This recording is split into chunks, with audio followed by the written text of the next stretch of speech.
Blue Oil. Servimos con energía. Presenta. A partir de hoy, el presidente Jimmy Morales y el vicepresidente Jafet Cabrera toman el rumbo gubernamental y democrático de Guatemala. Los retos son grandes y difíciles ante las expectativas que ha generado el nuevo mandatario. Entrevistamos a distintas personalidades que han sido de alguna forma protagonistas en la historia política y social del país para que desde su experiencia nos hablen de los escenarios que enfrentará el nuevo presidente.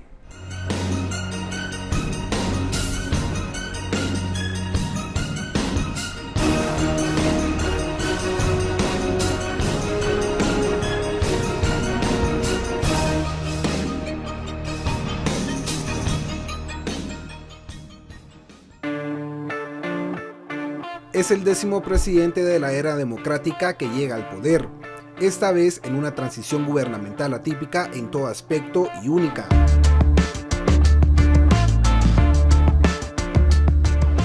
La crisis política del año 2015 llevó a prisión a Pérez Molina y Roxana Valdetti.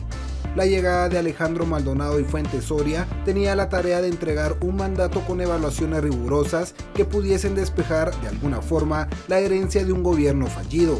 Coincido completamente con que es una transición atípica, primero porque va a recibir de un gobierno transitorio, de una crisis política bastante fuerte y de un desgaste de las instituciones del Estado bastante grandes, ¿no? Este gobierno hereda una crisis de institucionalidad, de credibilidad. Y durante estos 4 meses y medio, esta administración de salvamento, pues, o de rescate, lo que ha hecho es juntar los pedazos rotos de la administración anterior, pero tratar de reconducir las cosas para no perder la continuidad de políticas públicas que incluso vienen de administraciones anteriores. El panorama es más visible y complicado que años pasados, porque encara en un futuro en que los entrevistados coinciden será difícil. Vinicio Cerezo, el primer presidente de la era democrática del país, ve algunos aspectos similares cuando le tocó recibir la presidencia, aunque las circunstancias fueron y son otras. Fue un poco lo que pasó conmigo, solo que en aquella época se estaba recibiendo de un gobierno militar que en la práctica, ya sea directamente a través de gobiernos militares o a través de presidentes militares, había venido dirigiendo el país durante los últimos 20 años antes de la toma de posesión del primer gobierno democrático. El Congreso, donde Morales tiene una minoría para negociar, es una de las grandes dificultades, señala el exministro de Finanzas Juan Alberto Fuentes. Y en eso quizás el único antecedente parecido, así de sorpresa de bancada pequeña, es el caso de Serrano. Aunque comparte con el gobierno de Álvaro Colón y con el de Berché, el hecho que tenga una minoría en el Congreso que lo apoye. Entonces eso hace que tenga limitaciones, que el margen político sea relativamente pequeño. FCN Nación ganó en segunda vuelta electoral, al ser rechazada la clase política tradicional, respaldo que no necesariamente se traduce en un capital de fortaleza y llega al Ejecutivo con enormes encrucijadas que el gobierno de transición no logró resolver. La salud, educación, reducir el incremento de la pobreza, rescatar la credibilidad de las instituciones del Estado, mejorar una Contraloría General de Cuentas y mejorar un sistema judicial son parte de los retos del nuevo gobierno. Yo creo que no se necesita ser profeta ni adivino para saber que el gobierno que asumió hoy tiene una montaña de líos frente a sí. Por una parte, problemas muy urgentes que la anterior administración de Maldonado Aguirre no alcanzó a resolver, ni mucho menos, porque son problemas acumulados de mucho tiempo. Quizá el caso más emblemático es el de salud. Han quedado una serie de cuestiones pendientes porque toda la prestación de servicios de salud ha estado llena de pequeños y grandes vicios. FCN Nación tiene un reto enorme en su espalda, que es recuperar la credibilidad en las instituciones del Estado el enfrentarse a todo el proceso jurídico y de auditoría, tanto social como propia de las instituciones del Estado, como la Contraloría General de Cuentas, y que nos imaginamos y esperamos sean muchísimo más vigilantes de los movimientos que realizan los funcionarios públicos. Tiene una ciudadanía movilizada, muchísimo más activa, haciendo uso de las herramientas tanto de la tecnología como de las herramientas legales y jurídicas para hacer presión política, social y jurídica para que las cosas caminen. En términos negativos hay una serie de herencias y ahora son peores, y eso lo hace también atípico, ¿cierto? Yo agregaría eso a este gobierno, que las condiciones sociales en particular se han deteriorado tremendamente, y el caso más notable es el de la salud. Entonces ahí enfrenta un tremendo desafío Jimmy Morales, que todavía, yo creo que ha habido avances ahora en el gobierno de transición, pero insuficientes, y a él le va a tocar, y al nuevo ministro de Salud le va a tocar ahí enfrentar tremendos problemas, mucho más difíciles que antes, ¿no? Y que yo creo que no comienza de cero, comienza de -10 en cierta manera.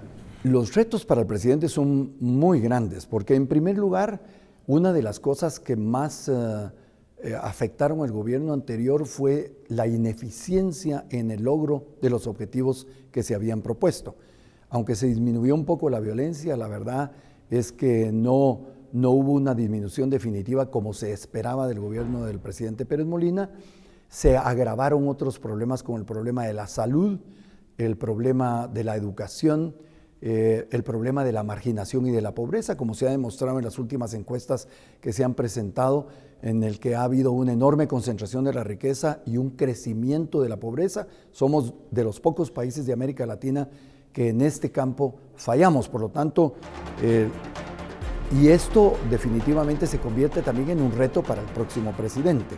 Las explicaciones de por qué actualmente el desafío es mayor se puede traducir en que ahora todos hemos visto cómo la corrupción estaba enquistada en la salud, la justicia, en la recaudación fiscal y el aumento de la pobreza y la desigualdad. Cada día eran más evidentes. Vamos a una pausa y volvemos con más de este programa A Fondo.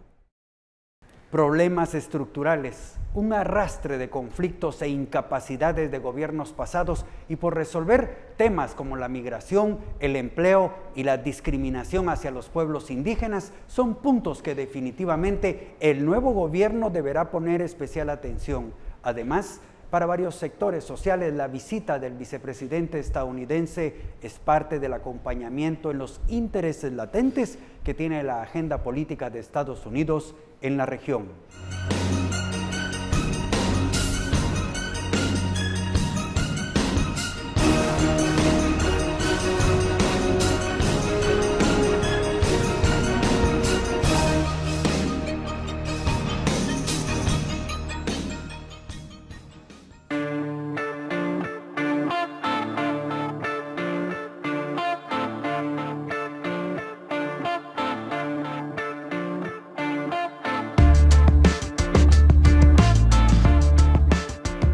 Nosotros hasta ahora no hemos visto un planteamiento sistémico que estratégicamente muestre qué es lo que esta nueva administración intenta hacer para encarar, conjurar y ojalá resolver el problema de exclusión y de racismo hacia los pueblos indígenas. El Estado de Guatemala y el gobierno tiene una herramienta muy importante que ha sido dejada de lado, que es el Acuerdo de Identidad y Derechos de los Pueblos Indígenas, que es producto de las negociaciones y firma de los acuerdos de paz. En este acuerdo se abordaba en materia de derechos de pueblos indígenas cómo podía abordarse.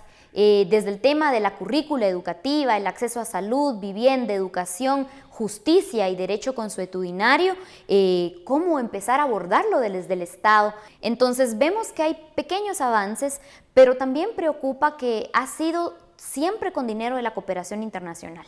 El Estado de Guatemala no ha invertido un solo centavo para implementar el Acuerdo de Identidad y Derechos de los Pueblos Indígenas. Yo creería que la discusión que data ya casi desde los acuerdos de paz de un marco de ley de desarrollo rural integral sería como la mejor respuesta no al liderazgo indígena, sino a la población indígena, que implicaría pues acceso a crédito, a legalización de tierras, a asesoría para la exportación, atención del mercado interno. Yo creo pues que en ese sentido, en el tema de desarrollo rural integral, que no es solamente lo agrario, hay un punto muy importante. Esta misma exclusión ha provocado la migración, siendo la falta de empleo una de las condicionantes para viajar rumbo a los Estados Unidos. Uno de los grandes motivos y de los motores de la migración de jóvenes y sobre todo de jóvenes indígenas de múltiples departamentos del país tiene que ver con la falta de una atención con pertenencia cultural. Los jóvenes no encuentran un trabajo porque son únicamente mayablantes, no encuentran acceso a empleo con salario digno e incluso acceso a espacios educativos para poder mejorar sus condiciones de vida. Entonces, esto es realmente algo que se puede abordar con un uso sin corrupción de los recursos públicos. En donde hay una situación económica que, como digo, aunque no es mala en general, no ofrece oportunidades de empleo a la inmensa cantidad de jóvenes que cada año, en cantidades enormes, casi 250.000 de jóvenes, salen al mercado de trabajo, y este mercado de trabajo solo alcanza a absorber 60.000 o 70.000. Entonces tenemos casi 2 millones de jóvenes desempleados nutriendo las maras, trabajando en condiciones muy inseguras en la economía informal o tratando de irse para el norte. La migración no acompañada ha sido una de las grandes preocupaciones de Estados Unidos, algo que puso en el ojo del huracán al gobierno pasado de Otto Pérez. El presidente Pérez Molina en su momento le encarga a Pronacom y al sector privado el elaborar la propuesta de dónde se podrían generar más rápidamente plazas de empleo para disminuir esa migración ilegal hacia Estados Unidos. Y con criterios muy, digamos, de productividad empresarial, que son absolutamente comprensibles, dijeron, bueno, es en Oriente, en donde más rápidamente se pueden montar cierto tipo de industrias que más rápidamente pueden generar más número de empleos que en otras áreas del país. Pero ¿cuáles son nuestras áreas de mayor expulsión de gente como migrantes irregulares a Estados Unidos? El altiplano indígena. Entonces, ¿qué dijo Estados Unidos? Está muy bien, si ustedes quieren hacer eso, con su plata. Pero los dineros norteamericanos van a ir a las zonas de mayor población indígena, de donde están saliendo la mayor cantidad de jóvenes no acompañados que entran irregularmente a Estados Unidos. La visita del vicepresidente estadounidense Joe Biden a la toma de posesión tiene sus luces y sombras. Guatemala forma parte del llamado Triángulo Norte, junto a El Salvador y Honduras.